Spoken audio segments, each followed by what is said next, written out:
very young, saying, yeah, there's something in this. Would you like to come into Teddington and we could talk about the script?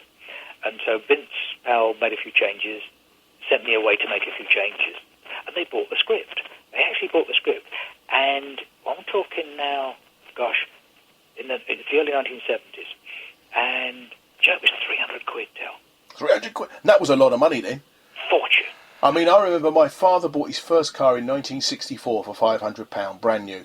So that's the kind of money it was. Yeah, exactly. And suddenly, there I was destined to have my episode of Bless This House performed, recorded and produced on television at the early age of 18. Have you still got that episode? Still got the script, but the episode was never made. Oh, no. Yeah, I know. There were 6 episodes in the series, and when the week came for my show to be taped, there was a dispute at Teddington Studios. The makeup artists went on strike, and a week's worth of shows were missed were lost right across the board. Oh. And so I thought, maybe they'll knock it on and do it the next week. No, they did the last 2 in the series, and mine went by the wayside. Oh, well, you still had your 300 quid. I still had me 300. Oddly enough, it was a crushing blow. And fair play to Philip Jones, who headed up the entertainment department at Thames Television, and Vince Powell. They contacted me and said, would you like to have a go at Love Thy Neighbour? Oh. Oh, gosh, I'd love to have a go at Love Thy Neighbour.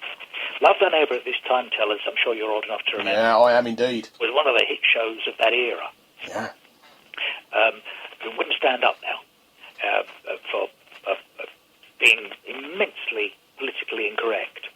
It concerned a white husband and wife living next door to a black husband and wife, and then the enmity and the friction that was caused between the two. So I got the chance to write this Love Thy Neighbour script. I submitted it. Once again, Vince Powell made some changes, sent me away to write some other changes, and sure enough, that show was taped and was aired. So there I am, 18, and I've got a sitcom aired on television. Mm. Now we spin forward 40 years. At this time last year, I noticed that these episodes of this particular series of Love Thy Neighbour has been put out on DVD. So I get it from Amazon, and I say to my daughter Lucy, who's 21, and my son Mark, who's 18, and Catherine, my wife, this was Dad's first show. So I put it in the machine, and we started watching it. I wrote this when I was 18. Mm.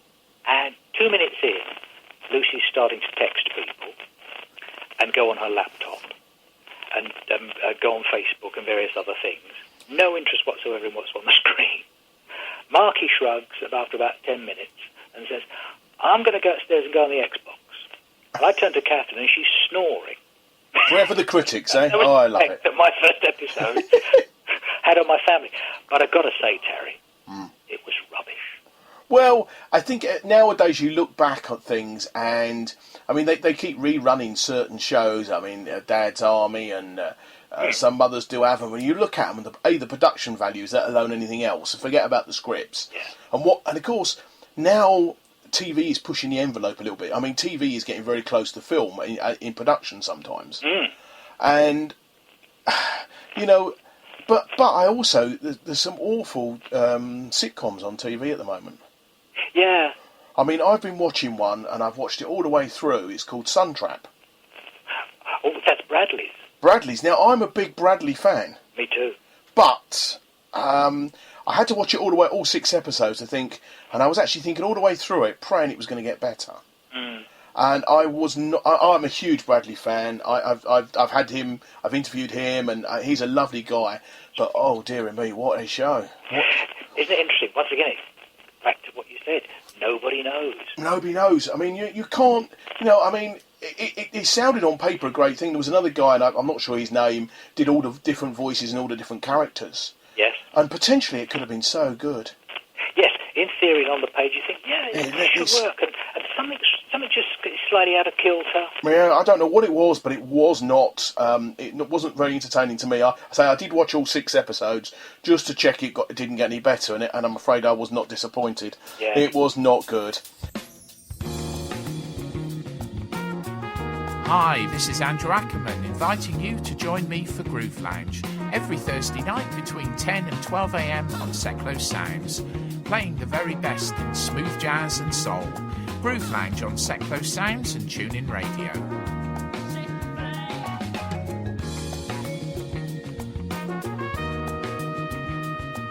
Woke up and the toilet was overflowing. Must call the plumber. Realised the kids needed swimming lessons as it's all got out of control. Luckily the old windows gave out, so we all floated outside. Must get on to the glazers. And now the garden looks atrocious. Now what was the number for that landscaper? Because you never know when a potential customer needs you, get yourself listed in your local flyer, the local business directory. Your local flyer, bringing businesses to your fingertips. Bringing people and communities together on seclosounds.org. Your listening station. Let's go to the man I admire. Is probably, I would say, the greatest comic in living memory of me, anyhow, the great Bob Monkhouse, the late great Bob Monkhouse. Ah, yeah. I mean, I also read that you've got the joke books. Is that Yes, correct? I was fortunate enough to inherit Bob's joke books. These are, oh gosh. Because he lost them, didn't he? Or we got stolen. Did they get stolen, didn't they, a little while ago? They went missing from the BBC. Yeah.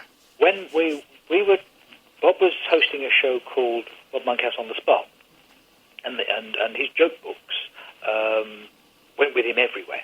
Yeah. In a silver case called the Silver Bullet. He carried them everywhere with him. And for reasons I shan't bore you with at the moment, he left them in an office at the television centre, went down to record the show, and forgot that he'd left them leaning against a chair. And when he got home and realised that he'd left the books leaning against a chair in this office around the back of Studio 8 at Television Centre, phoned the BBC and said, I've left my books there, can you find them? And they said, actually, no, we can't find them. So the books went missing for 18 months, and then they were returned. So that's how these joke books gained a certain fame and a certain notoriety. They did, didn't they? Because he was one of these guys, and I never actually saw him live, but I've seen him on lots of DVDs, video. I've got a couple of videos of his. He used to ask the audience to sort of almost name a subject, and I'll make a joke out of it. Yes. That must be some kind of memory and some kind of, he must have had a great memory. And he's another one, a bit like Paul Daniels. People, and I've read his book as well. People used to think he was smug, but it was actually nervousness. He was a very, he was the typical guy, very shy away from the stage and very on the case on the TV and on the stage. Yes, Bob was. Bear in mind, Terry, Bob had been famous since he was about 19. He was a national radio figure. He was born in 28, and at the end of the 50s, he was a big radio star. And he remained at the top of his profession, nationally known, right through until he passed away. Yeah, big time. 2003. That's a hell of a career to sustain. Oh, God, yeah. And one does wonder if any of the current contemporary performers... Oh, not a chance. Would they sustain their careers? Would they want to? And Bob really wanted to. He was a great passionate... he was very passionate for his performer. I always admire people with passion for their subject. There's no wrong in that. But also what Bob did, Terry, was if he was opening the Fete, his school village Fete in Eggington, he would apply the same preparation to opening that Fete as he would to comparing Sunday night at the London Palladium. Yeah. I mean, I actually looked through the amount of shows you were involved with him. I mean, I remember years ago in The Golden Shot, I think you possibly remember, that was the first show I remember seeing Bob in. But I mean, he did so many shows. Bob Your Uncle, Every Second Counts, Celebrity Squares, Wipeout. That's just a few. Family Fortunes, of course, he was the first host of Family Fortunes. Yes, he was. And all these shows are what I call iconic shows. Yes, they are. And in fact, 2 or 3 of them are still going. The Celebrity Squares they've just brought back. Yeah.